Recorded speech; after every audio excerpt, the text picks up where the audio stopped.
Capítulo 8. Uma inspetora aproximou-se de Tracy e anunciou: um visitante, Whitney.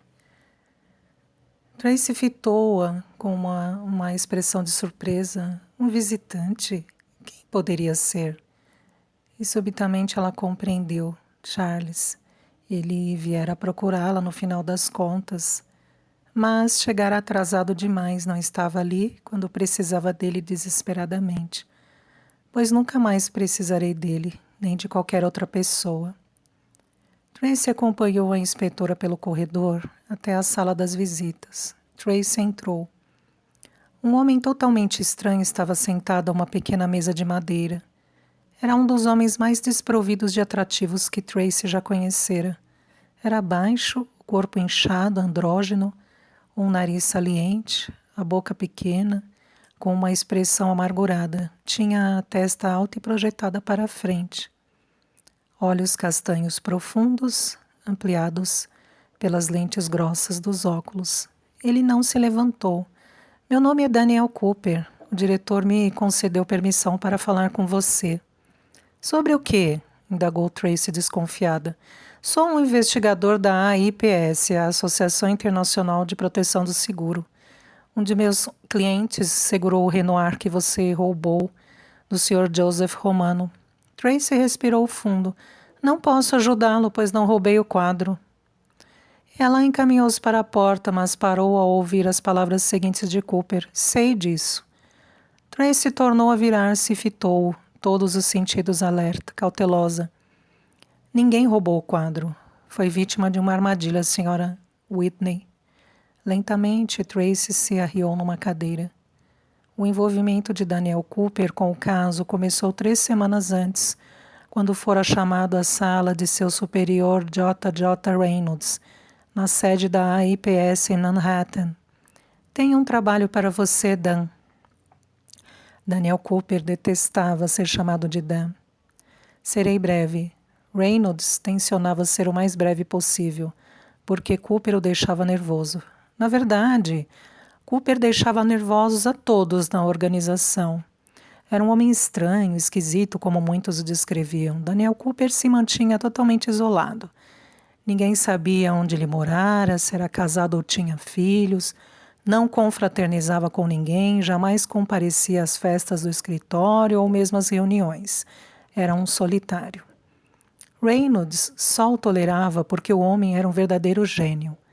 Era excepcionalmente persistente, tendo um computador como cérebro. Daniel Cooper era responsável sozinho por recuperar mais mercadorias roubadas e denunciar mais fraudes de seguros do que todos os outros investigadores da organização reunidos. Mas Reynolds bem que gostaria de saber quem era Cooper afinal. Sentia-se inquieto só de ter o homem sentado à sua frente, com aqueles olhos castanhos profundos a fitá-lo. Reynolds disse, um dos nossos clientes segurou um quadro por $500,000 e... O Renoir Nova Orleans, Joe Romano, uma mulher chamada Tracy Whitney, foi condenada a 15 anos. O quadro não foi recuperado. Filho da... Pensou Reynolds. Se fosse qualquer outro, eu pensaria que estava se exibindo. Isso mesmo, confirmou Reynolds relutantemente. A mulher Whitney escondeu o quadro em algum lugar e o queremos de volta. Cuide do caso. Cooper deixou a sala sem dizer mais nada. Observando-o se retirar, J. J. Reynolds pensou, não pela primeira vez. Algum dia descobrirei o que faz esse desgraçado se mexer. Cooper passou pelo escritório onde 50 funcionários trabalhavam lado a lado, programando computadores, datilografando relatórios, atendendo a telefonemas. Era um tumulto total. Quando Cooper passou por uma mesa, um colega comentou: soube que pegou o caso de Romano. Sorte sua. Nova Orleans é... Cooper seguiu adiante sem responder, porque não podiam deixá-lo em paz. Era tudo o que pedia aos outros, mas estavam sempre atormentando-o com suas aberturas intrometidas. Tornara-se um jogo no escritório. Todos estavam determinados a romper sua misteriosa reserva e descobrir quem ele era realmente. O que vai fazer na noite de sexta-feira, Dan? Se não é casado, Sarah e eu conhecemos uma garota sensacional, Dan. Será que não podiam compreender que não precisava de nenhum deles e não queria nenhum deles? Vamos tomar um drink, Dan. Mas Daniel Cooper sabia ao que isto podia levar. Um drink inocente podia levar a um jantar podia iniciar amizades, amizades podia levar a confidências. Era perigoso demais. Daniel Cooper vivia no terror mortal de que um dia alguém pudesse descobrir seu passado. Deixem que os mortos enterrem seus mortos. Era uma mentira. Os mortos nunca permaneciam enterrados. A cada 2 ou 3 anos, uma das publicações sensacionalistas desencabava o velho escândalo. E Daniel Cooper desaparecia por vários dias. Eram as únicas ocasiões em que ele se embriagava.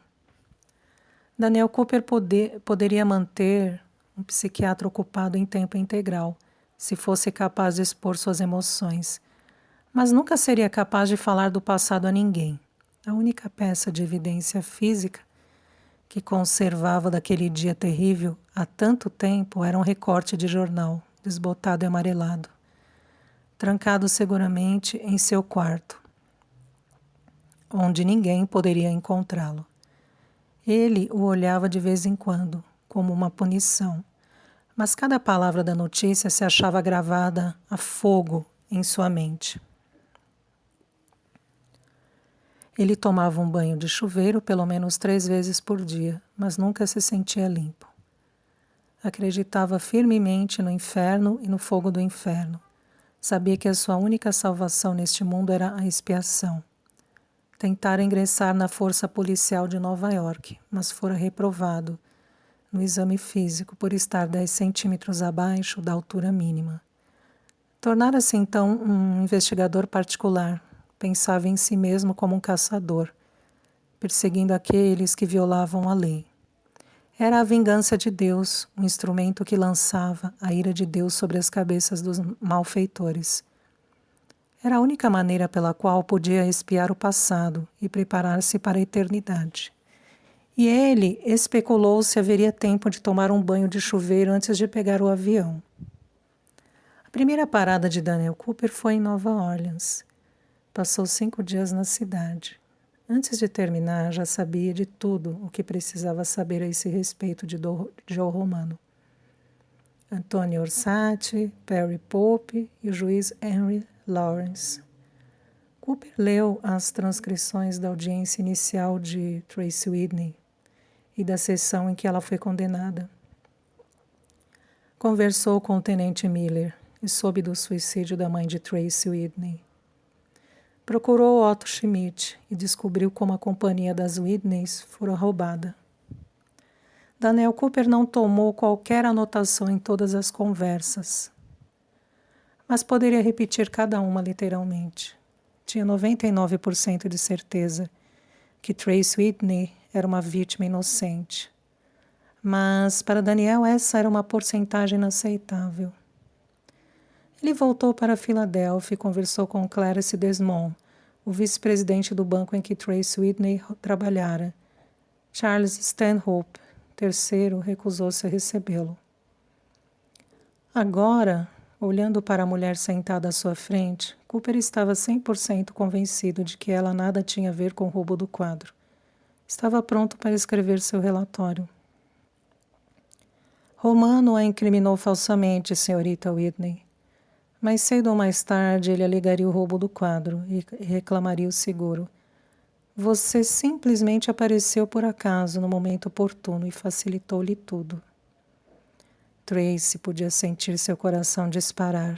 Aquele homem sabia que ela era inocente. Provavelmente dispunha de suficientes motivos contra Joe Romano para inocentá-la. Falaria com o diretor ou o governador. Haveria de tirá-la daquele pesadelo. Descobriu subitamente que tinha dificuldade para respirar. Então, vai me ajudar? Daniel Cooper ficou perplexo. Ajudá-la? Isso mesmo, obter um perdão ou... Não. A palavra foi como uma bofetada. Não? Mas por quê? Se sabe que sou inocente. Como as pessoas podiam ser tão estúpidas. Meu trabalho está encerrado, murmurou Daniel Cooper indiferente.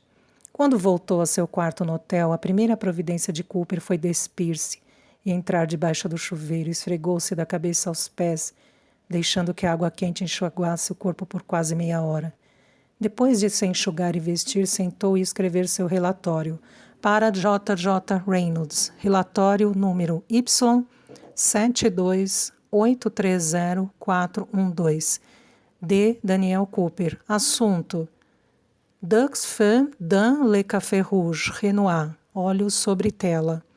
É minha conclusão que Trace Whitney não está absolutamente envolvida no roubo do quadro acima. Creio que Joe Romano fez o seguro com a intenção de simular um roubo, cobrar a apólice e vender o quadro a um colecionador particular. A esta altura, o quadro provavelmente já se encontra fora do país.